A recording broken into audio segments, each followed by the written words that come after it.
Hello, everybody. Welcome to the Real Sports Scope on this ninth day of April. Got the Mad New Yorker backstage. Going to talk about Michigan winning the national championship. Dexter Lawrence said he wants out of the Giants. Lamar Jackson, there's no guaranteed money the way his contract's been reworked for past 27. So essentially, after he plays this year, he could possibly be a trade candidate as well. Diana Rossini and Mike Vrabel. And I wasn't going to talk about this, but a lot of my Uber riders have asked me about it. I've told them we got this program, and I said, "Well, what are you going to talk about with Mike Vrabel and Diana Rossini, the athletic reporter, with those pictures of them hugging up and everything?" So we'll get into it, okay? Stand by, folks. We'll take our first and only break. I'll be back here with the Mad New Yorker here on the Real Sports Scope. Hello, Sports Scope followers. The program has seen tremendous growth since going 5 days a week. I just wanted to thank everybody for your cash contributions and sharing the program with friends and families. Just a reminder, if you want to contribute to the program, go to the Cash App, the cash sign, and Sports Scope. There are other ways to contribute to the program listed at the bottom of the screen. If you want to advertise on the program, go to sports, that is sports with an S, another S, scope, SKOPE, at gmail.com, just like it's listed at the bottom of the screen. Thank you and enjoy the program. All righty, then we'll bring up the Mad New Yorker here. Hey, Carlo. Well, yeah, you're a little lighter on your feet today since your pick won the national championship, I see. Yeah, I'm expecting that check come in from DraftKings, FanDuel, and everybody else. Oh yeah, all those big time checks going to come in on you. I'll get your take. Oh, yeah. Plus, folks, I didn't say it in the intro. Of course, Mike Malone took the job at UNC. We'll talk about that as well. But, hey, man, you picked them. You picked them to win. What's your take on them coming through, winning the championship on Monday night? First off, appreciate everybody appreciate you for having me on. Appreciate everybody for commenting and appreciating all the love that they sent for me winning this pick. I didn't really get anything out of it. It was just for fun. I do want to say that we picked the Super Bowl winner, right? Yeah. We picked this past national championship with Indiana football. Right. And then what we missed on was, what did we miss on? I missed on Michigan. I actually thought that I forgot who I had to win the national championship. I want to say it was Arizona, and I'll do my take after you do your take. But I've learned a valuable lesson about college basketball post NIL. I was. But you've been on the roll, man. Yeah, Yeah, I'm trying. I'm a little bit on the high road right now, and so with this team, it's the first team that all players came in through NIL. Right, so that's the first time. Also, this is the first time they win a championship for that conference, right? So there are a lot of firsts in this championship. It's the first time winning championship for that conference. What do you mean? Michigan. Didn't they switch over conferences? Oh wait, I think they're the Big Ten, right? Right. Well, I'm saying this is the first time they won a championship for this conference. Since they added Oregon and all that. Well, the basketball team, basketball team, yeah. Football team won a few years ago. Michigan, right. No. I'm talking about basketball, NCAA basketball, and then this is like the first time in a long time they had a team this dynamic since the Fab Five. So so they're on a they're on. Yeah, they're doing really good things. They're also looking into maybe add in this kid from Kansas, possibly, and then the star player just announced that he was going to go into the NBA draft. Of course, this was Yeah, his he has third. no more eligibility left. He's Yeah, he 20. has no eligibility, so he had no. I mean, he had no other choice. I feel like so. Things are looking up, and then the first time this coach, a young coach like this, has been able to do something like Dusty May been able to put a group like this together, anyways. Use the NIL. So they're doing progressive things with in this time frame, which a lot of teams are not as, I would say, fortunate, but are not, don't have the availability to do some of this due diligence that it takes, that Michigan was able to put on the table, right?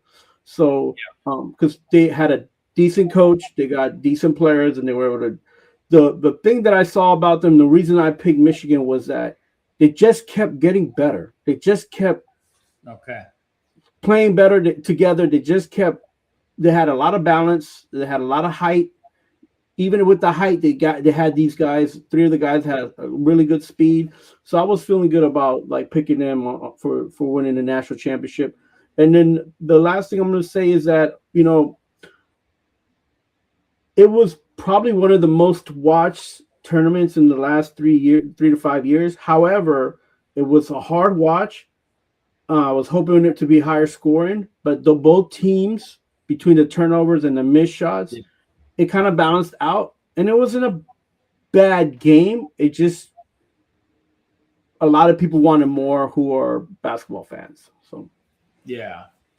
Now Michigan, I don't think they're a great team by no means, like you said, and they're a good team. They're a championship team. They're not an all-time.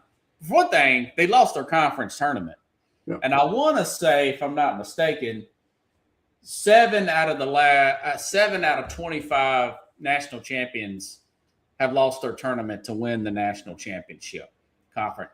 I mean, the fact that they lost their conference tournament to a team like Purdue, which is pretty good, but they wasn't great.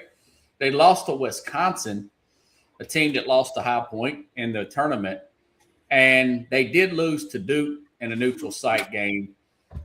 It's a tournament of battle of attrition. That being said, Vanderborg, their leading player there, he's going to be he'll be 24 in September. He's technically 23. He's going to be an NBA prospect.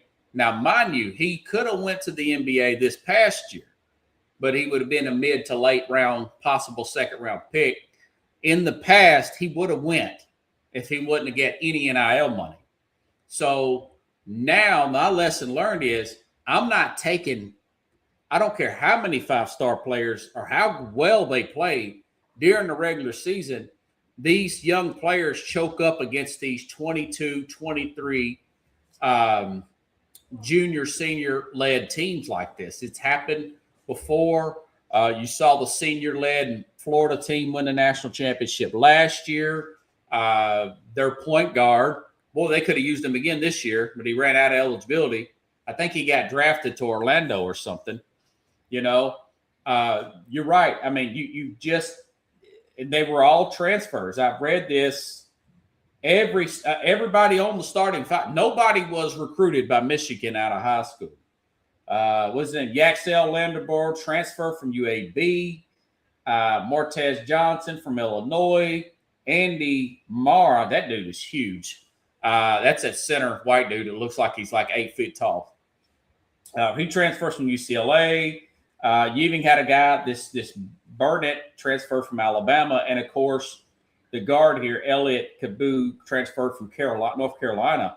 I mean, the entire starting five was transfers. So when I pick next year, I'm going to look at the age of the leading players on this team and starters or whoever's coaching there and see if these guys are old enough. They might not necessarily, like I think Arizona, if they played Arizona, same two teams played 3 years from now, I think Arizona would smoke them. Arizona's led by 3 freshmen. I still stuck with Arizona because they had one senior, but that's just one kid. Those at the beginning of that game, I said, these kids look like a deer in the headlights. They're playing way too fast. You saw it on Saturday night.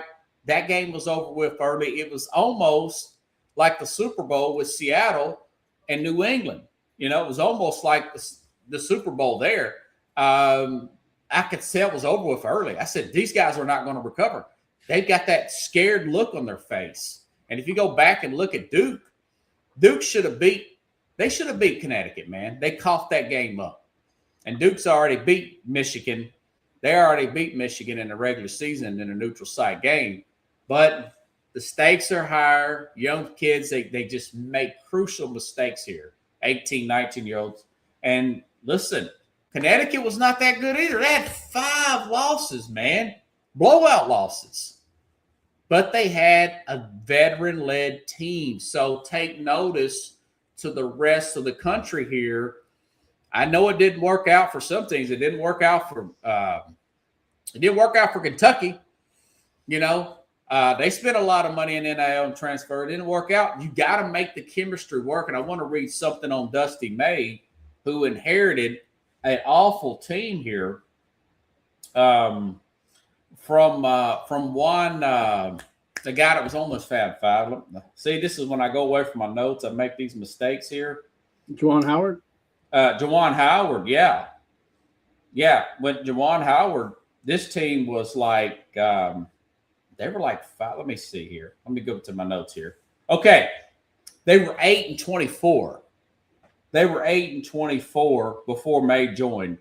Juwan Howard, just total disaster. He's wanting to fight the coaches and stuff. I mean, he's just not smart enough to be a head coach in college football or basketball. Jeez. But listen to this Dusty May's record. 64-13 in 2 seasons, 33-7 in conference play, winning his season in program history, 37-3. I didn't know that. That's interesting. Better than the Fab Five teams. 2025 Big Ten tournament champion. That was last year, not this year. Last year, right. And then 26 coach of the year. And of course, they won a national championship this year. It's a great job by Dusty May. And I was listening to an interview with Colin Cowherd, and he says, "Man, I'm not going to I can't celebrate this thing because we got to recruit transfers. They're bringing the guy from Tennessee right now, a big man." Now, I didn't recognize him with Tennessee, but still. So this is the way it is now, man. It's going to be you've got to find the right players. He talks about the character of these young men. What do you do now? Let me ask you this: what do you do now with the 5-star kids out of high school? Do you still not recruit them? Do you recruit them and say you're going to have to take back seat to these transfer kids? My thing is, at late in game, they can't touch the ball, especially in the tournament. Yeah, well, the biggest problem for these guys is that the pool is so small, anyways. The big teams get them. Well, that's true. Yeah, Duke. It's only like 4 or 5 players that are real big difference makers. Usually, Duke, UNC, Kentucky, Arizona. These schools, they get these guys anyway. So, I mean, you just heard that the guy transferred from UNC to get playing time in Michigan. So,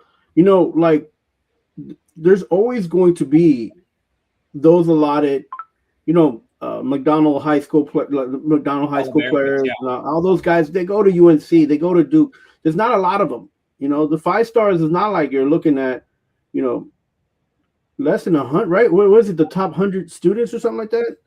And that's not a lot, people. If you think about it, that's not a lot, people. So it's not really the ones. I mean, it's really like that top 4 or 5.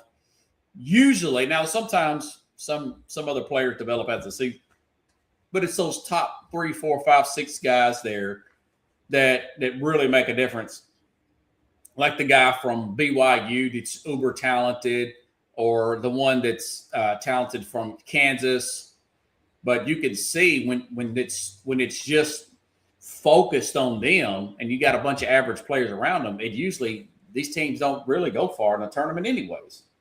Yeah, I mean, it's the tournament is once they play the regular season now, and everybody's on head pins and needles, their heads in the sky. It's already a difficult situation. But this Michigan team was already average age of 21.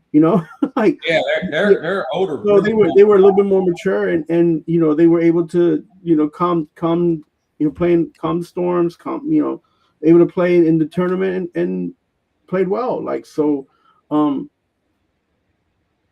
most of the time I'm talking about, the younger guys play the younger guys. They're faster, they're less hurt, this and that. But this Well, they're team, still, generally speaking, young guys. I mean, they're not oh all yeah, but 30 years old. yeah, but like because we had this period of COVID where guys were getting extended, Yeah. Yeah. And then so this is the phase after the COVID era now, and so everything's kind of, it's not really back to normal, but now because NIL is a little bit more has extended itself into the pool of players. So, but look, if you talk to basketball heads, if you like basketball, you'll still watching this tournament over the NBA that week. So that month. Well, yeah, I mean, for one thing, the ratings have practically doubled the NBA playoff ratings. I mean, they're just more people watch it. Like we talked about last week, man, I do think that Wembanyama, once we get rid of the LeBron era guys, Steph, Drake, and this new era of a lot of them were form-based guys mixed in with like a Cooper Flag or whatever, really start to take face in the league. Wembanyama's playing his butt off, man. I mean, I think basketball can make that comeback. I do think the NBA can make a comeback. They're going to address the load management stuff. I do think that they should have more restrictions on the players. I do away with non-guaranteed contracts and all that stuff, but and make guys earn their keep. I think they would play harder that way. And Draymond Green did say something the other day. Why don't you start fining these organizations? I agree with him that for tanking. If the organization's doing it, start fining them $25, $30 million. Well, you don't really have to fine them. You just tell them, hey, you lose in the lottery. Instead of pick it all. How about that? That's even better. instead of 4 opportunities, you're only getting 1. Like because you're gonna lose anyway. We'll give you 1 ticket instead of being in there 4 or 5 times. So. Yeah, I agree with him on there. I agree with him that Nashville needs to have the Grizzlies, but he's not totally a bad guy, him and LeBron. What's this idea? I mean, you got, guys like Clay Travis saying the Big Ten now owns college sports. They've won 3 straight college football national championships. They've won the men's basketball championship. And they've also won women's titles. I think, Big Ten's added teams. He didn't mention the fact that Florida won the national championship last year. I think it's more of a coincidence personally. And I think potentially Texas could win the college football championship coming up when the season starts in September. Do you think it's just Big Ten? They've got a lot of money, a lot of alumni. Are they just going to be the dominant conference, or you think more, it's more of a coincidence? They're just on a roll right now. Yeah, I think a little bit of everything what you're saying. They lucked out with their alumni, their base. Alumni base is pretty strong. They put out athletes like Tom Brady. They have a couple swimmers that win their Olympics, national swimmers. Some of these guys get back to school. Also, the universities that this conference has, they're a little bit older, right? They got their alumni base is a little bit larger because they're a little bit older, and because they have a bigger alumni base. A lot of them are giving, the ones that are given, are in that pool of I would say 55 plus that are now retired and then given back, and they give the opportunity to the universities that they're given to be in like the NIL run. Now, me saying that right now doesn't mean that it's going to stay that way. I think they just lucked out. Yeah. They that division, they get money back also to put back into universities for participating in these tournaments, right? So that helps them as well. So, but it's not. I feel, and what I see in the future, I don't think that it's just going to be the Big Ten. The SEC had that opportunity a few years back before COVID, especially with Alabama being a winning team. You saw teams. They're talking post NIL now. Yeah. Even the women's basketball team in Tennessee, you see now the difference after COVID. Now you see the difference. Now, how do you get a team that was so prominent and the biggest rival was Connecticut? How you get Tennessee back to the top? Because right now South Carolina's the one that's getting all the recruits. They're the ones that are in the national championships and things like that. So I just think it just happened to be in the moment, and it's gonna change because everything changes, man. It just takes one season. We're seeing it right now. It just takes one season to change for things to happen. So it just takes one rich billionaire or one super athlete that's and be like, here, let me drop 5 million, let me drop 10 million extra on top of what the alumni base was already giving these schools, right? Yeah, I think it's more of a coincidence than anything, and they jumped on it. I'm really proud of Indiana. Met some people from Indiana over the week, some Indiana University fans, and shout out to all the Uber riders for subscribing to the channel and tipping me. Meeting a lot of fans doing this, man, from all these regions. Yeah, we was giving them love. We were showing support to them. My niece is currently a student at Indiana, and I was like, if she wasn't there, man, my eyes and ears would have been a little bit. I would have still been stuck on the SEC, hoping to see what team would come out of there. But I was, but then I opened my, and my sister, who's an alumni from Penn State, she kind of, hey, what's Penn State doing? What do you think they're going to do? So I put I put a little bit of attention to different places, but they opened my eyes up to something that I was like, wait a minute, there's something going on over here. And when you have culture that catches up so fast, the problem is that when these kids start graduating, the culture goes with it too. Even though the coaches set the tone, the culture is provided by some of these students that are there. And I think that sometimes as fans, we forget that. We might still have the same coach, but sometimes, these players, they pick each other up. They motivate them. They can motivate each other, and leadership within those teams, they end up moving on. And you see that like at the SEC with the football teams, like when Alabama struggles one season and then they get a new quarterback and then they have a new line, new wide receivers. And then you saw that with Georgia, like when these older statements start leaving, you see how the defenses change and things like that. So, we have to keep that in mind. Change is nonstop at the university level, man. It just some guys don't come back because of grades. Some guys don't come back because of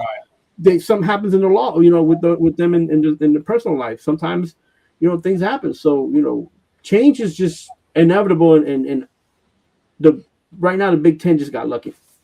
Yeah, they caught some breaks, and I do think guys like Cinetti, they do set the tone as far as coaches, and it does gas up the students to really start to support the team once they start winning.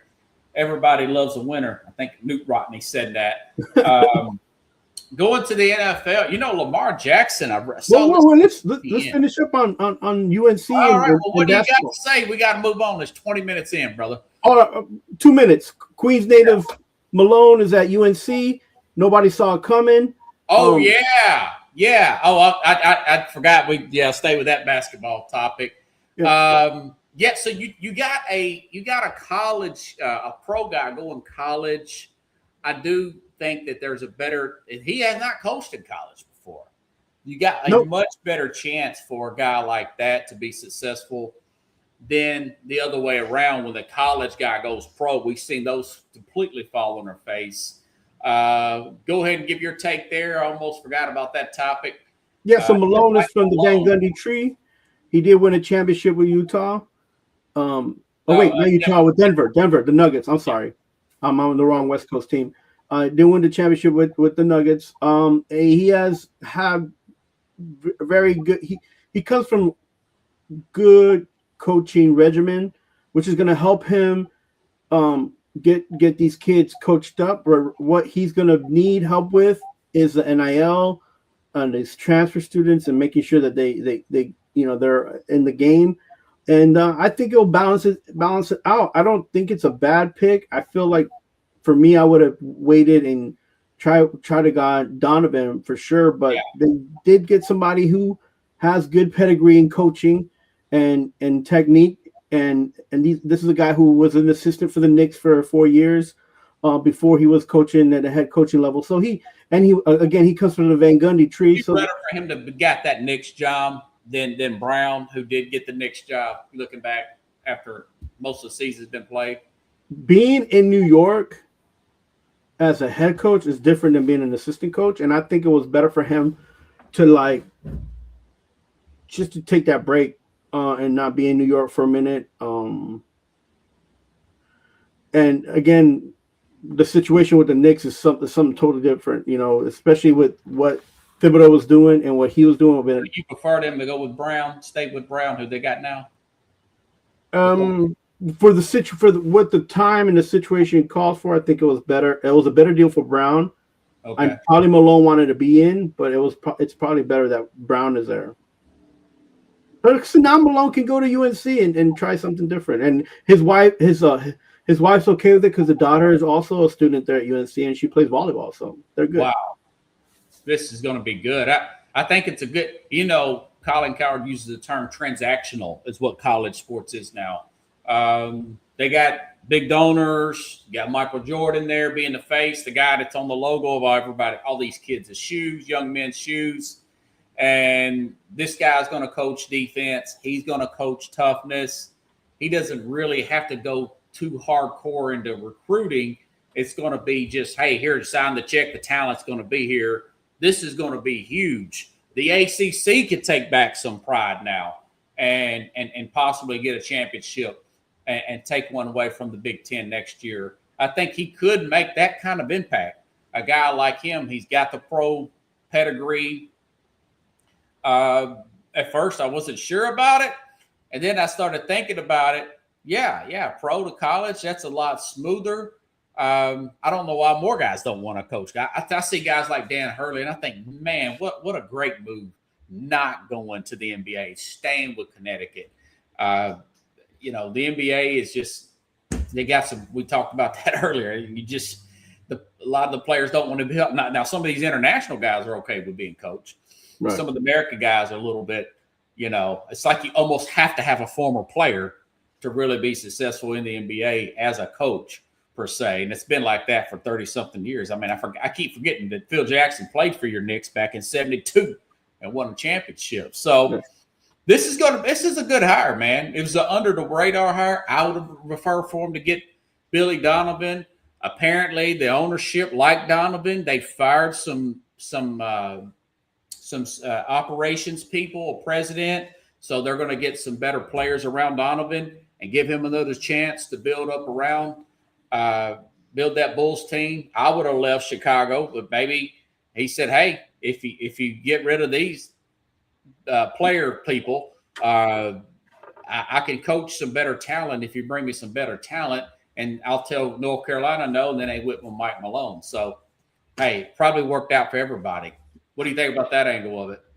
Yeah, no, of course. Chicago's struggling right now with the player that got let go for what he was doing in social media, and then their assistant GM guy let go. Oh yeah, Ivy, yeah. For handling that situation. And look, at the end of the day, he knows what he's getting from Chicago. He didn't know what he was going to get and happen at UNC. He doesn't have to revert back to trying to learn what NIL is about. He doesn't have to do any of that stuff, and he's probably just wants some consistency in his life right now, So, and then allow Malone to be ready and somebody that the UNC was looking at getting to replace Hubert Davis. So, I think it worked out for everybody. Let's just see if, even though the transaction works out, let's just see if that coaching actually works out. You know what I'm saying? Yeah, it's going to be good. I believe that they're going to be interesting next year. Thanks for reminding me. I almost forgot about Mike Malone, man. I'm so eager to get the NFL stuff. I almost forgot that. Yeah, that was a big story that really slipped me, and I sent it to you. And I was looking at my notes and didn't have Mike Malone notes here. Okay, so yeah, there was a report here, man. So Lamar Jackson, who will be 30 next year. Now he's 29. 2027, no guaranteed money for Lamar. So they can essentially move on after this year. Move on. They can trade him. They can trade him if they want to. 27. He can play 27 and be a total free agent. My take on that, they've already moved off John Harbaugh. You brought in Jesse Mentor. Is this going to be – this is what the organization's thinking in themselves, probably the ownership, management. Okay, was Harbaugh's, scheme this flat with these players? Been there way over the 10-year mark there. Should we maybe he's just a problem. Lamar Jackson's 3-5 in the playoffs as the starting quarterback. Does Mentor bring him? Do they win a few playoff games, maybe get to the Super Bowl this year? If not, if he's 3-6 this year or they don't make the playoffs with all these changes, my thing is, I would probably trade him because of his injury history and whatnot, recent injury history, and his playing style, and try to start over that way.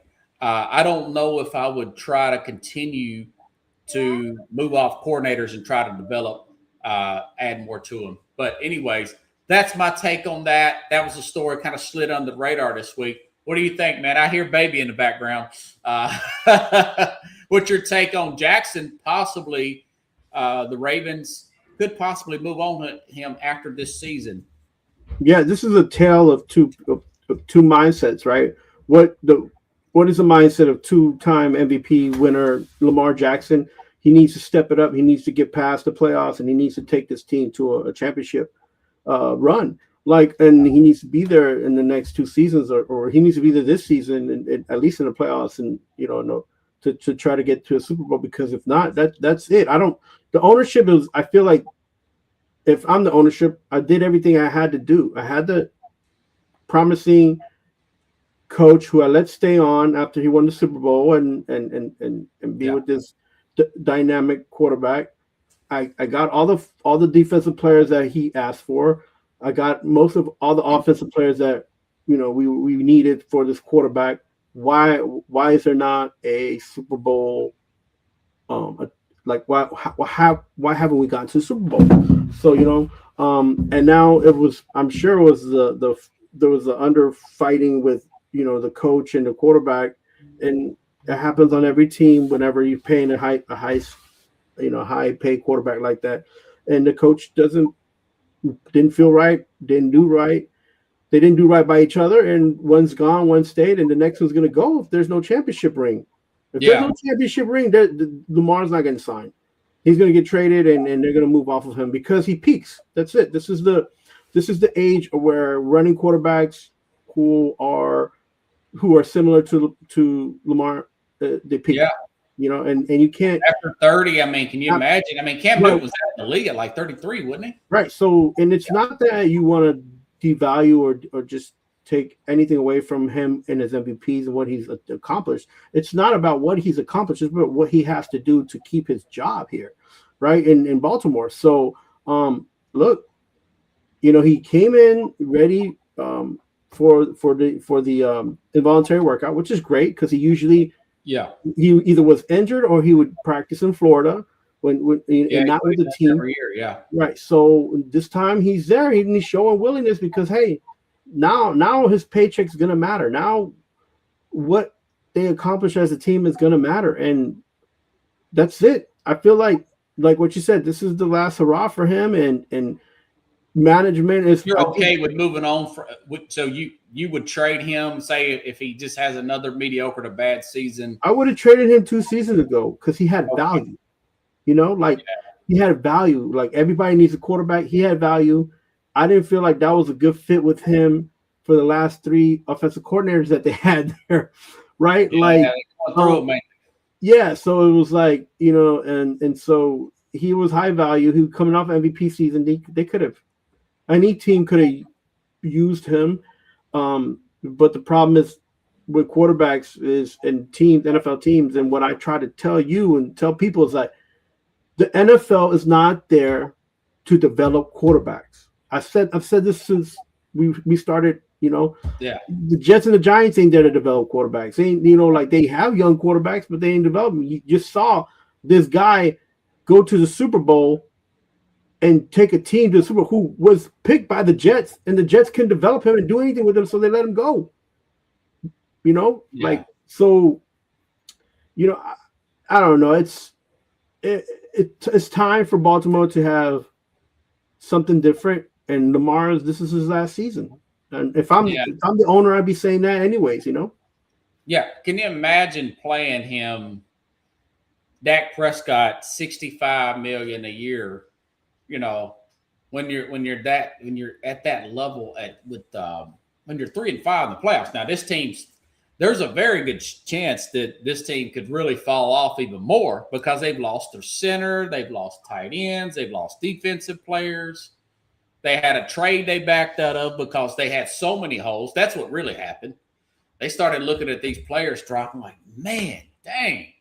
I think they really thought that they could keep Linderbaum, their star center. Right. And they didn't, and the likely's gone. I got them picking the tight end out of Oregon, Kenyon Sadiq, by the way, at 14. That'll help out a lot. So it's. If I'm Baltimore, I might even sell that pick at 14. I might just trade down and be like, let me pick up 4 more kids. They might. You have, they might. Get the right offer, I'm sure. Yeah, because the problem is now you need depth and look.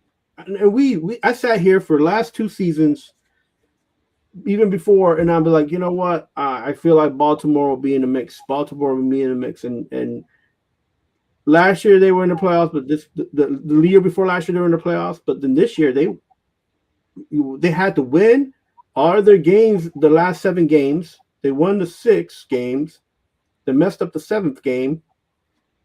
Yeah, we were looking at rosters that any other NFL team fan base would have loved to have. They got a good roster. It's went downhill lately because they're paying him. And you have to add, subtract guys. So I mean, we'll see what happens, man. I mean, it's an interesting storyline. Yeah. I mean, plus, hey, listen, and the guy they moved off of, John Harbaugh. Now he's got a player in Dexter Lawrence who's right at the same age as Lamar Jackson. Let me double check this. Hold on. He might be 28. I may be aging him for no reason. Dexter Lawrence, he'll be 29 in November. He wants to be traded.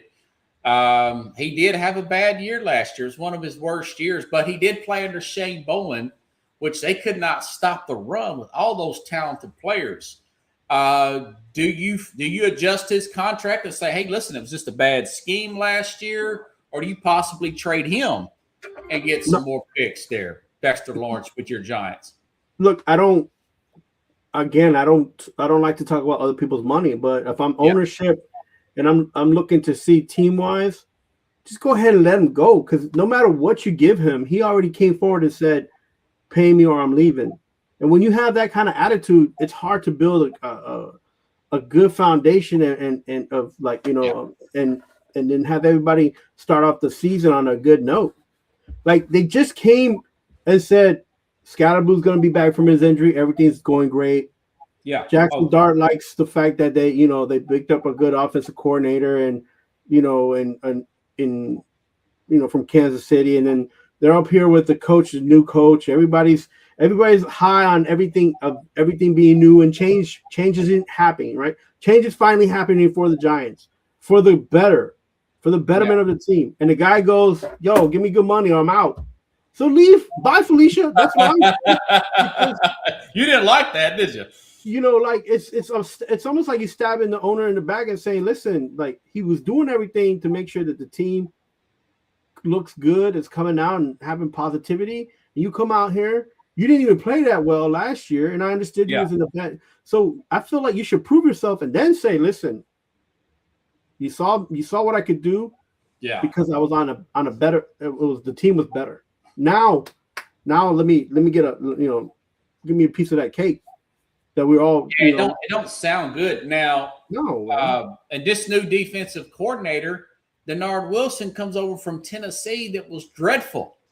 They had two former defensive coordinators from Tennessee. Shane Bowen, he did pretty good under Vrabel. He was awful. Everybody could run on the Giants last year. And now they got Denard Wilson, who was Tennessee's defensive coordinator last year, who did pretty good the first year, but last year they were horrible with one of the best defensive tackles in the game in Jeffrey Simmons here. But let me read some of this for the audience, folks. This is him in 24. This is not last year. This is Dexter Lawrence. Pro Football Focus had him as the number 2 overall interior defender in the 2025 season behind Chris Jones with Kansas City. Despite a down year by his high standards, he maintained elite pass rush efficiency in 25. But last year, he was 9th out of 134 interior defenders. His pass rush was 7th out of 134 interior. His run defense, he was 56 among position groups. They could not stop the run here. 0 sacks, 7 hits, 27 hurries. He fell off big time. I'm like you, why do you ask for money when you're down? I'll be worried about them paying me the check that they owe me. I mean, in that case, they should have just signed him, and then when draft season come, be like, all right, we'll give you this guy, and we'll pick up 3 players. Maybe the Ravens wanting, Look, if somebody else wants him, then take him. Like the Giants, they just position themselves with players over the age of 30 for the O-line to guard this kid, to try to give him consistency. Now, I'm not saying that's a bad thing. I feel like now, because they have an O-line built up for him, that they'll have a better opportunity of winning more games. But that don't mean that they're going to win the big game, because they have conflict issue. A lot of it, and it comes from the running game. All these kids love Scatterboo, and he's gonna demand more time. But guess what? Their number 1 running back is actually them taking 5th. Say what? I mean, I know we're going to do the draft show. If you're the guy in charge, who would you like to see the Giants take with that 5th overall pick if they don't get a trade down option? Probably the cornerback from Ohio State. Oh, that defensive back, Caleb Downs. That's why I have him and taking him a mock draft, because he's a lot like Cal Hamilton, the safety from the Ravens. Yeah, and then here's the thing: you have a defense that needs somebody on the back end. Yeah, that's hard. That hits hard. That plays hard. That's what he does. And he's got his head on a swivel. He's not afraid of stopping run game. He's not afraid of mixing it up. Playing a little bit of safety sometimes. So I think that would help bring the culture to the Giants that's back. Like the defensive prowess that they used to have. Swag. Yeah, that swag. They have people in the front from last year. That have a little bit of, and then they'll have him in the back. But listen, that's all. If you got to fix the attitude and the mindset. If Dexter Lawrence is like that, and you find use him as collateral, get him out. You're changing everything right now. Everything, the focus is supposed to be positive, and doing this. This brings everything back to money and back to negativity and what the Giants have been having issues with from the last 4 seasons. They didn't pay Saquon, but they paid the quarterback. So this is a whole you don't want to hear these things, man, and players don't. But what I'm gonna get back to one thing, and then you could Go ahead. Is that running back that they have right now. He's legit. He's a number 1. You like Scatterboo? No, the other one. In the draft?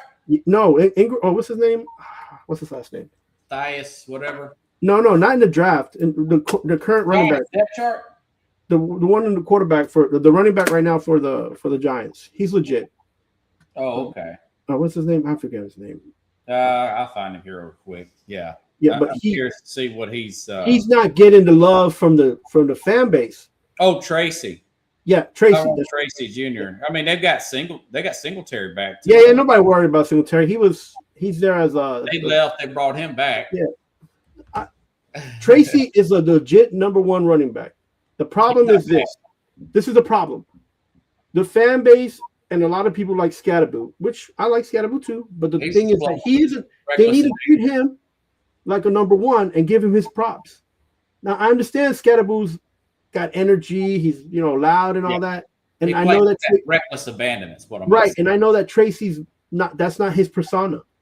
But the Giants need to make him and post him as number one, and they need to be thanking him that he's there.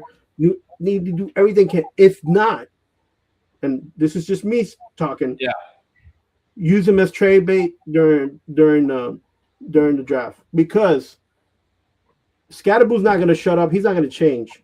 He's not going to do anything different. He is a number 2 running back, but it is what it is, right? So you wouldn't take Jeremiah Love if he's on the board from Notre Dame?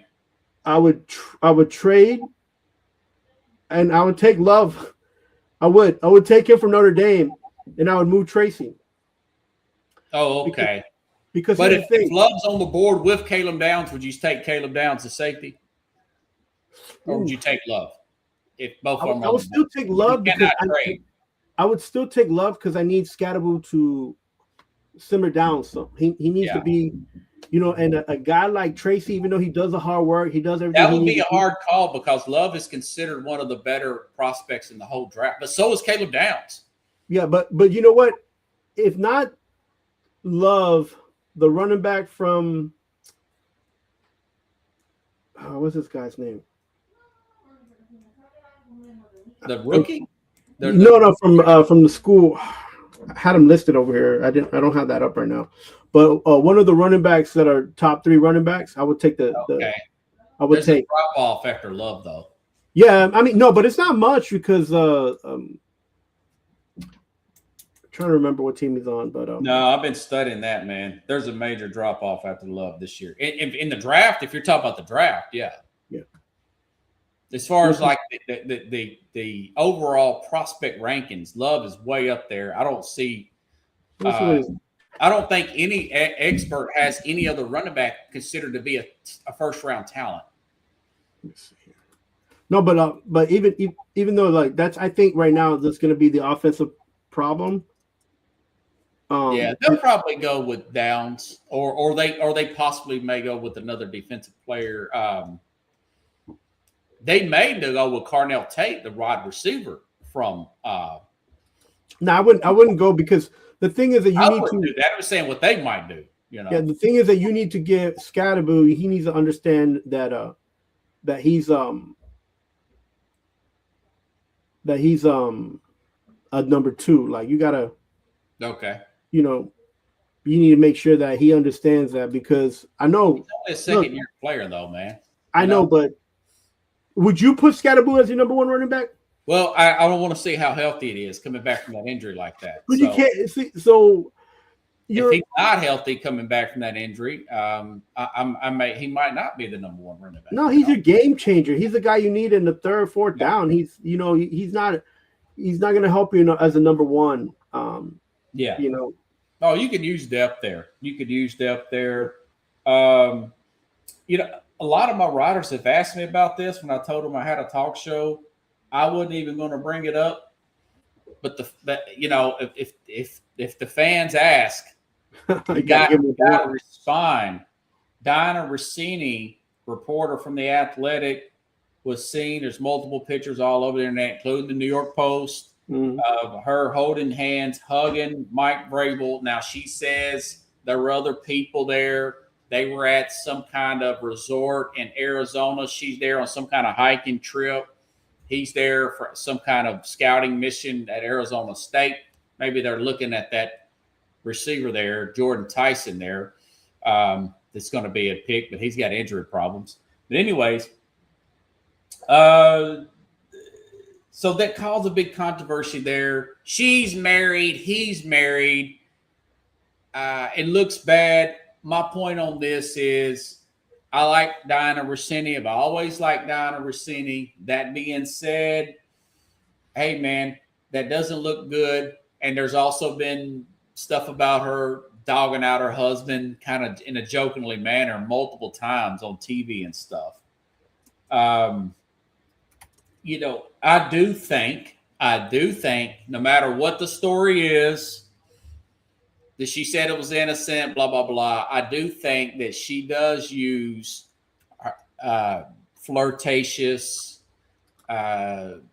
whatever you call it, banner, some form of seduction to get scoops and stories. I do think that years ago, a wife of one of the, I think it was the general manager or one of the operations people with Washington, claimed her of sleeping with him. This is the Redskins years ago. So there is something that there is some unethical, borderline issues there with Rossini. I like her, kind of like Joy Taylor. I didn't think the stuff we heard about Joy Taylor and her getting fired because of the allegations and everything with one of the executives at Fox. I didn't see that by listening to her, but Joy Taylor apparently, she's another one that uses that sex appeal. Women can't have it both ways. You want to be treated equal, but you don't want any criticism. You want to file sexual harassment, but you never tell about your part. And as a side note, I think it makes women like Michelle Tafoya, who used to be a sideline reporter, and Tracy Wolfson, Lisa Salters. Lisa Salters. I think she's with Fox. She's like an NFL. Makes them look bad. So what's your take on this? I think it's bad PR for her and Athletic, and it's bad PR for Vrabel and the Patriots. Yeah, this is a tough situation. I try to want to stay away from until the truth is out there and the people that are involved come out with the truth and calm the flames a little bit. But everything right now is hearsay. Photographs show things to some people and make them feel that something's going on. It could be, it could not. We talked about this last week where you spoke about AJ Brown. That she was getting information about AJ Brown and how he might be maybe going to. Yeah, she does get a lot of inside stuff, man. And to the Patriots, maybe, and so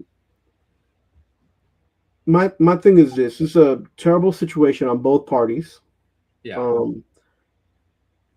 it's very difficult for the press, especially females in the press in sports, to get to the level that she's at right now.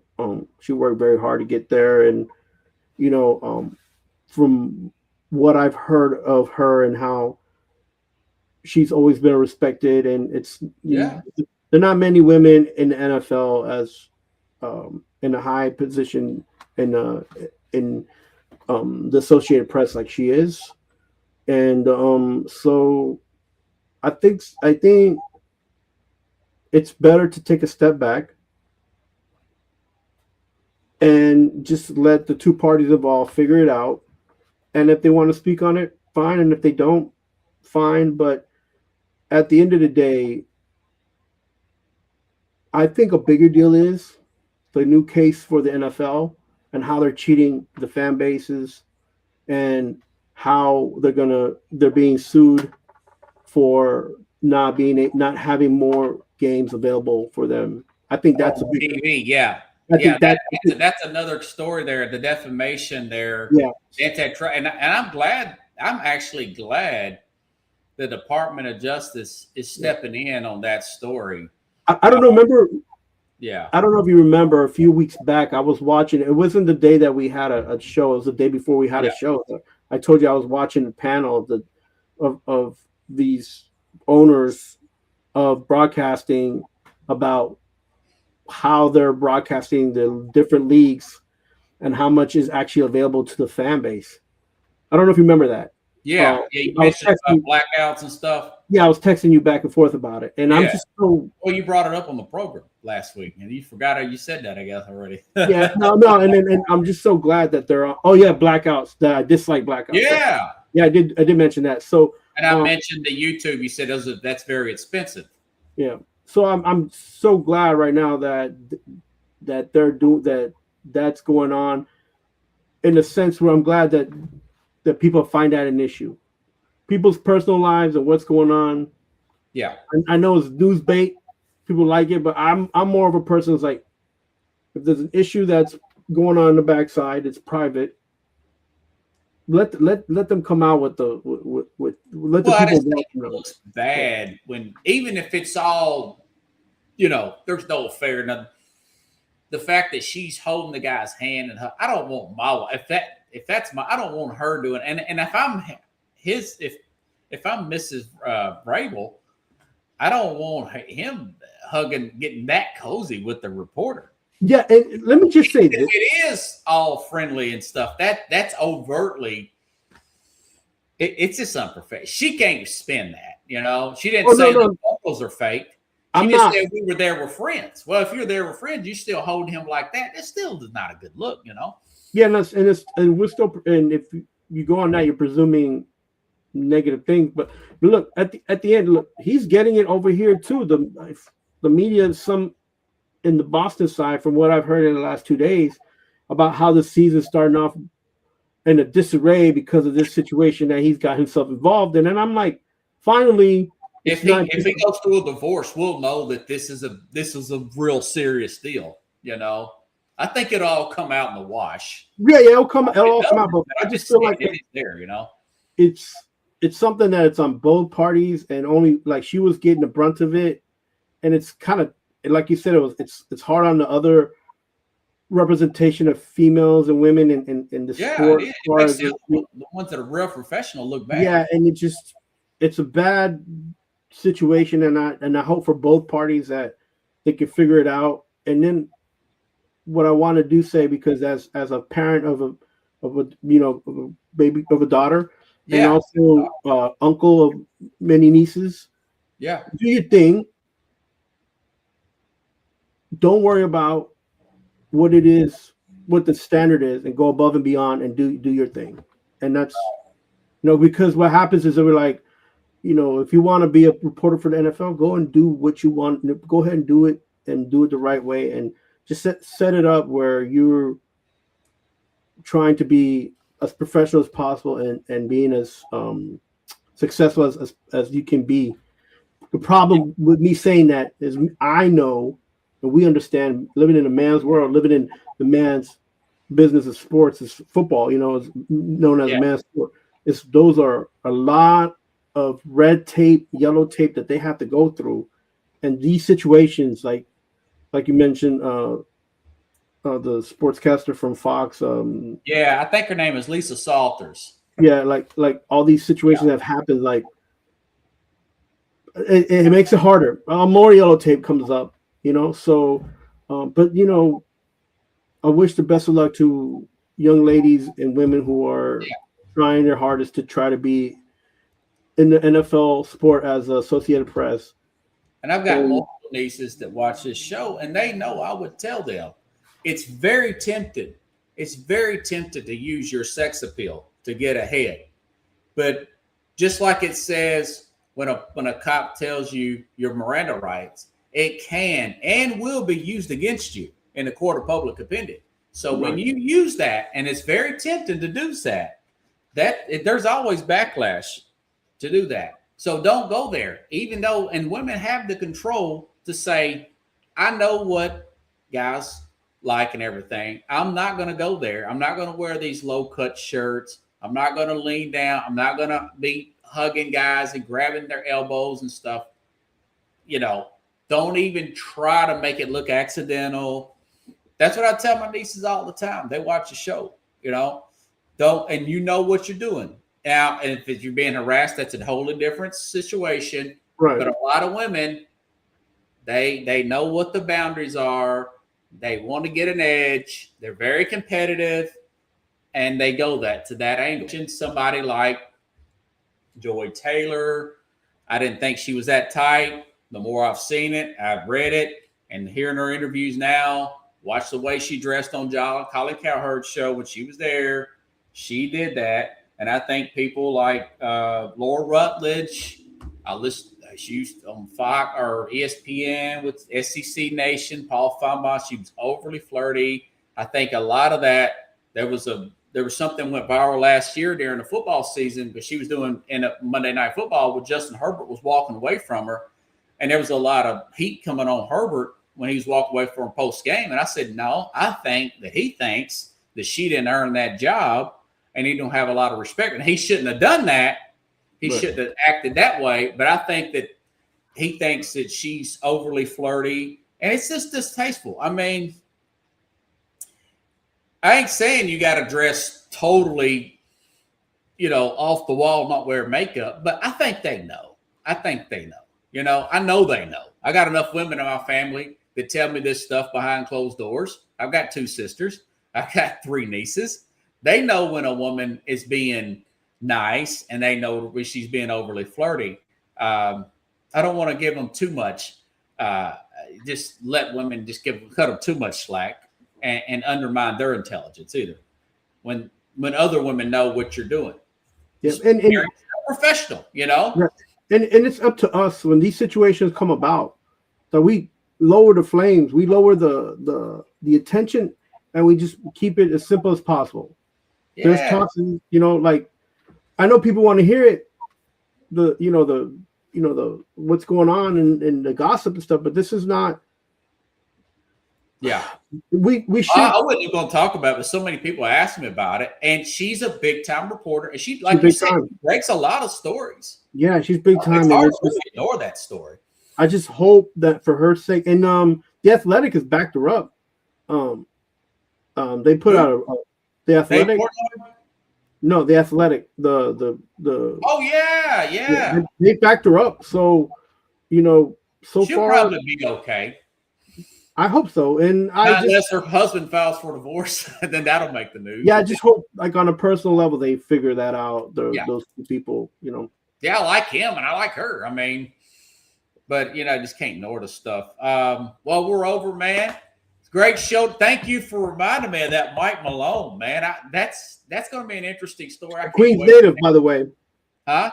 A Queens native, by the way. Queens, yeah, he's got an edge about him. They're going to be a team to watch next year and see how things play out. You can turn things around in college basketball, drop of a dime with this transfer portal. Anything you need to plug real quick? Just looking out, my baseball season started, and I've got a show coming out in the next few days, probably over the weekend. So look out for that, and then check out my page on Facebook. I'm posting stuff, and also on Twitter. So you got it there, Mad New Yorker, everybody. Appreciate you, brother. All right, everybody. Have a good night, and I'll see you probably Monday. I'll record something, sporting events that happened over the weekend, give you a quick take on the Masters that are coming up or in play right now and everything. So have a good night, everybody. We'll see you then. And make sure, if you like the show, please share the show and follow the YouTube page and follow me here on Facebook and all my social media links. Thanks, everybody.